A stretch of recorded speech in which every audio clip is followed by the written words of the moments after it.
Hi, I am Rogers Jose, Managing Director of Alpha Academy and Genius Integrated School Alappuzha. +2 science stream എടുത്ത് പഠിക്കുന്ന വിദ്യാർത്ഥികൾക്ക് ഒരു army, navy, air force ഈ 3 ഡെസിഗ്നേഷനിൽ commissioned officer ഡെസിഗ്നേഷനിലേക്ക് എത്താൻ പറ്റുന്ന +2വിന് ശേഷം പഠിക്കേണ്ട ഏറ്റവും മികച്ച കോഴ്സുകളിലേക്കുള്ള ആപ്ലിക്കേഷൻ ഇൻവൈറ്റ് ചെയ്തിരിക്കുന്നു. NDAയിലേക്ക് അഡ്മിഷൻ ലഭിക്കുന്ന ഈ എക്സാമിനേഷൻ UPSC ആണ് എക്സാമിനേഷൻ നടത്തുക. ഈ പരീക്ഷയ്ക്ക് +2 ക്വാളിഫിക്കേഷനുള്ള വിദ്യാർത്ഥികൾക്ക് ആപ്ലിക്കേഷൻ സബ്മിറ്റ് ചെയ്യാം. UPSCയുടെ ആപ്ലിക്കേഷൻ സബ്മിറ്റ് ചെയ്യേണ്ട ലാസ്റ്റ് ഡേറ്റ് ഡിസംബർ 31 ആണ്.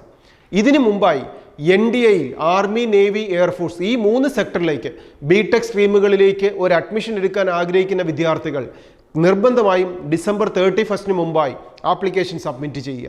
ഇങ്ങനെ NDA എക്സാമിനേഷൻ എഴുതി വിജയിക്കുന്ന വിദ്യാർത്ഥികൾക്ക് പൂനെയിലുള്ള NDA അക്കാഡമിയിലും അതിനോടൊപ്പം ഏഴിമലയിലുള്ള നാവിക അക്കാഡമിയിലുമാണ് അഡ്മിഷൻ ലഭിക്കുക.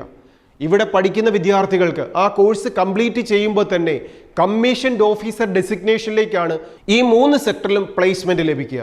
അപ്പോൾ അതുകൊണ്ട് മനസ്സിലാക്കാം, +2 പഠിക്കുന്ന സമയത്ത് തന്നെ ലൈഫ് ലോങ് നമ്മുടെ ഡെസിഗ്നേഷൻ തീരുമാനിക്കപ്പെടുന്ന ആർമി, നേവി, എയർഫോഴ്സ് എന്ന സൂപ്പർ ഡെസിഗ്നേഷനിലേക്ക്, ഓഫീസർ റാങ്ക് ഡെസിഗ്നേഷനിലേക്ക് ഒരു വിദ്യാർത്ഥിക്ക് എത്താൻ സാധിക്കുന്ന ഏറ്റവും ഇമ്പോർട്ടൻ്റ് ആയിട്ടുള്ള entrance എക്സാമിനേഷനാണ് NDA examination.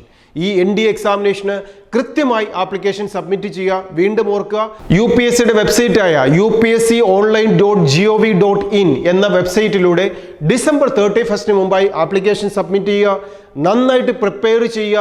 Model examination എഴുതി എൻട്രൻസ് എക്സാമിനേഷൻ NDAയുടെ എക്സാമിനേഷന് വിജയിക്കത്തക്ക രീതിയിലേക്ക് നമ്മുടെ എലിജിബിലിറ്റി, നമ്മുടെ സ്കില്ലിനെ ഡെവലപ്പ് ചെയ്യുക. ഇതിനുശേഷം ആ പരീക്ഷയിൽ വിജയിക്കുന്ന വിദ്യാർത്ഥികൾക്ക് അതിനുശേഷമുള്ള ഫിസിക്കൽ ഫിറ്റ്നസ്സും ട്രെയിനിങ് പ്രോഗ്രാമുകളിലും വിജയിച്ച് സക്സസ്ഫുൾ ആയിട്ട് കംപ്ലീറ്റ് ചെയ്യുന്ന വിദ്യാർത്ഥികൾക്ക് ആ കോഴ്സിലേക്ക് ജോയിൻ ചെയ്യാം. നന്നായി പഠിച്ചു മിടുക്കരാകാം.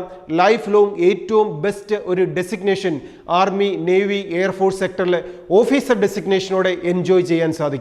All the best.